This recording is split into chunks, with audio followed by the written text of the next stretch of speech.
2010 seems to be a particularly good vintage for the Geneva Motorshow, so here are a few more highlights in handy bite-sized form.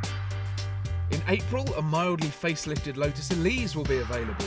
The base model Elise S has now swapped its 1.8-litre Toyota engine for a 1.6-litre Toyota engine to cut emissions, but don't worry, a change of gearing makes it accelerate quicker too. So, the Aston Martin Signet's been drawing a lot of attention, and you can kind of see why. Because nobody can really make their mind up whether it's the right idea or not. Aston have just said that they're fully intent on putting it into production at the end of this year, and there's a lot of speculation about the price, generally circling around £30,000 to £50,000. Ultimately, of course, it is a Toyota IQ that they've bought and jazzed up. And I think if you own an Aston Martin and want a bejeweled little trinket to go alongside it, you can match the interior options, match the paint colour, match everything you like to your DBS. And if you're in the market for that, I think you'd want it. But I do worry what it's going to do to the Aston brand reselling a Toyota IQ city car. I'll have to wait and see. Volvo are seemingly on a mission to get rid of the practical and bring in the sporty.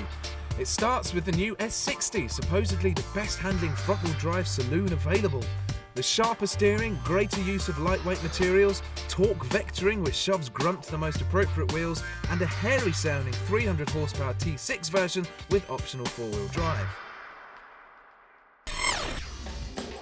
Jaguar have announced the optional speed pack for the XKR. It costs £3,500, adds some body kit and raises the speed limiter from a paltry 155 miles an hour to a much less paltry 174 miles an hour.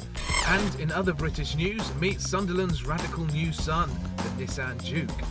Built at the North East factory, this lumpy-looking wagon is aimed at trendy city dwellers who use the word lifestyle and will start at around £13,000 when it goes on sale in the autumn.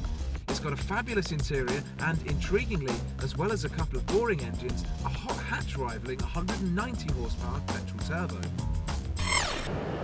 I'm going to say something that I've never said before.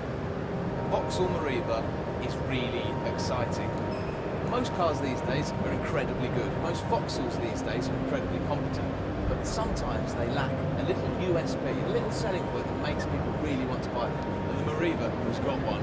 Oh yeah, look. Your Rolls Royce, sir.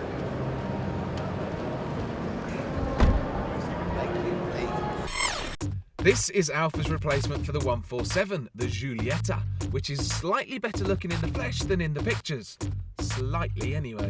It's aiming to take sales away from the Focus and Golf and is expected to come fitted with a range of turbocharged petrol and diesel engines, topping out with the promised 232 brake horsepower 1750 TBI. And then we have Pagani. They always manage to dream up a new special edition, and although we've seen pictures for a while now, nothing quite beats seeing a Zonda Cinque Roadster in the flesh.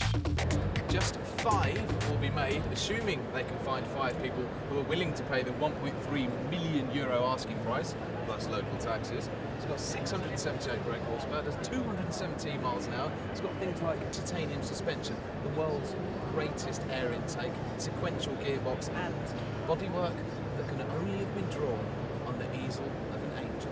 For me, it's more spectacular than Bugatti Veyron, so I think it's an appropriate place to leave the show.